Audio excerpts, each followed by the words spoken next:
Here I have basically just thought of a creative idea.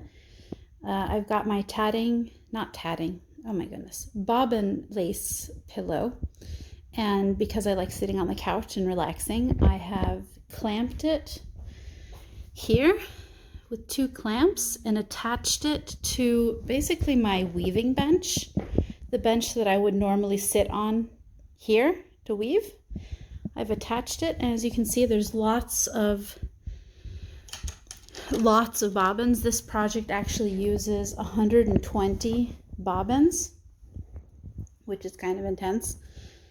And so as I'm working, I will work sectionally here in this little section, and you can, because I have the pattern here on the pricking, you can sort of see the threads and where they go. And so I'll work a section and then I'll move bobbins out of the way, and that's why I've got these like collectors that keep them all together. And I also have these, they're just crocheted so that you can put them through the little loops. But I find it a lot easier to have this kind, which is just like a wooden, like, I don't know, thing. And you can just slide them in, and then it's just a lot easier to undo, because otherwise you do spend a lot of time putting each individual one in. Not easy to do with one hand, but you get the idea. You just slide them into each hole, and that makes it a lot easier to move things out of the way. It is a project that takes a while, and it's also using, I don't know if you can see it, there's 2 different threads. There's this pretty thick thread, and there's really thin thread, and this is like a cashmere silk blend, so it's really fluffy, which makes it really difficult to work with. And then this like inlay thread, you weave it into the lace making, and then you can see it here sort of between. Let me go around to the other side here and see if you can see it better in the actual project. The inlay thread here, it's a little thicker, it just gives structure.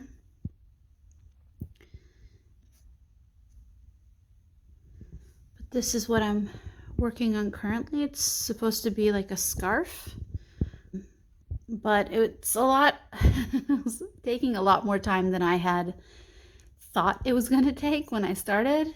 And so I might just make it long enough that I use up the thread that's already on the bobbins, and then maybe use it as a wall hanging or something. Just something to decorate with. We shall see. There's still quite a lot of thread on the bobbins, and I don't think I'm going to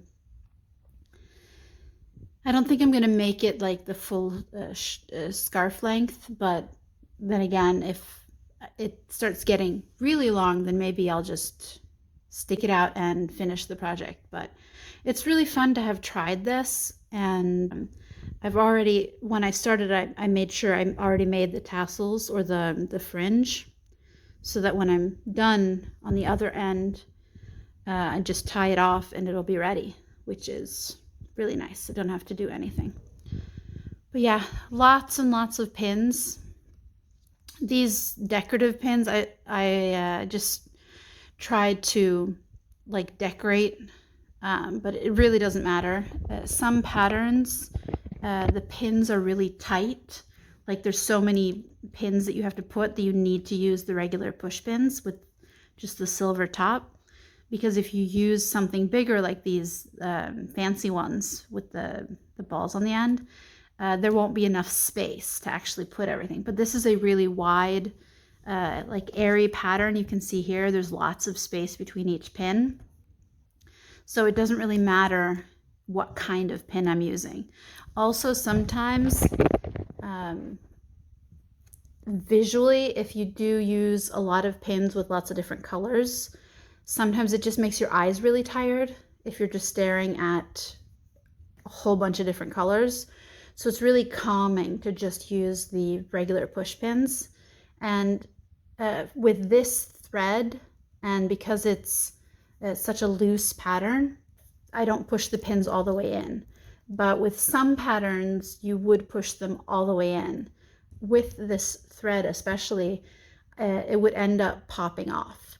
Not that it matters once you get around here, because I can start removing pins, because it gets locked in as you go. And there's, like, you can tell this middle part here and this middle part here, it's the same area, but it's completely different. The actual pattern, it's basically a different stitch. So for this project, most of it is, I have to look up the English names, but it's halsslag, and then same as here, whereas this is lærrettslag. And then on the very edge, just to thicken it a little bit, the outer edge, even though on the pattern it says to do lærrettslag, I've done dobbelslag just on the edge. But hopefully this wasn't too shaky, and yeah, that's what I'm working on currently. Enjoy! For those who are especially interested in yarn, I actually found this is the inlay thread, which you can see the thickness here. It is from Plumet, Cecilia, and it is 70% Super Kid mohair and 30% polyamide.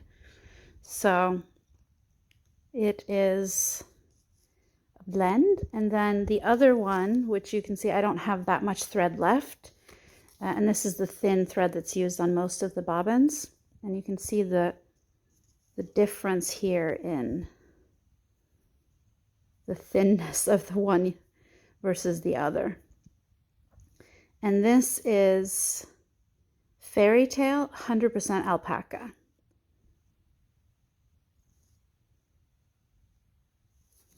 So this is the amount of thread I have left, and the inlay thread is something you use, like you barely use throughout the project, so I'll probably have a lot of that left over.